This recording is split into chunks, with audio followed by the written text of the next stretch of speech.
L'Air Game, au départ, le concept paraît simple. Des jeux, de l'argent, de la manipulation et des participants prêts à mentir pour gagner. Classique. Mais très vite, l'Air Game devient autre chose. Parce que ce que l'œuvre analyse réellement, ce ne sont pas les règles, ce sont les humains. La peur, la naïveté, la confiance, la trahison. Et surtout, la manière dont les gens changent quand ils sont sous pression ou qu'il y a beaucoup d'argent et beaucoup d'enjeux.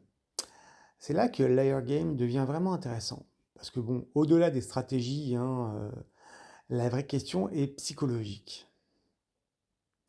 À quel moment quelqu'un décide de mentir? Pourquoi certaines personnes manipulent-elles si facilement? Et surtout, peut-on rester honnête dans un système qui récompense la tromperie? Et ce qui fonctionne très bien, c'est justement ce contraste entre les personnages. Certaines deviennent froides, calculées, presque cyniques, perdent la foi en l'humanité, alors que d'autres essayent encore de garder une forme d'humanité. Et c'est cette opposition qui donne un petit peu toute sa force à l'œuvre. Alors oui, certaines mécaniques peuvent sembler un peu exagérées. Le rythme n'est pas toujours parfait, mais l'idée centrale reste forte. Parce que l'Air Games comprend quelque chose de simple.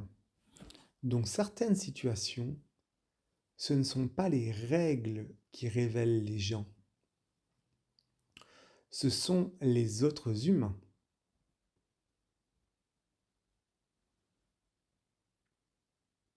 Et il y a aussi quelque chose d'intéressant avec cette adaptation animée. On sent que l'Air Game vient d'une autre époque. C'était en 2005 à 2015 de mémoire, où existait sous live action. C'est une époque où les œuvres psychologiques prenaient plus de temps, en tout cas plus le temps tout du moins, de construire leurs tensions, plutôt que de chercher le choc immédiat.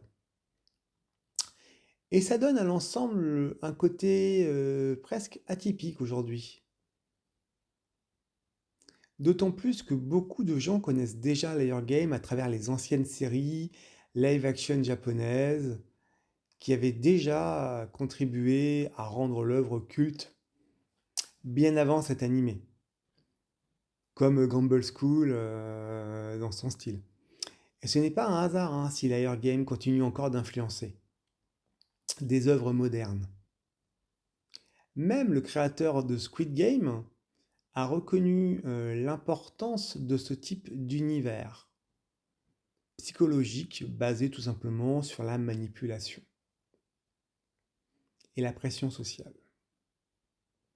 Comme quoi, certaines œuvres quand même plus anciennes continuent encore d'influencer les nouvelles générations.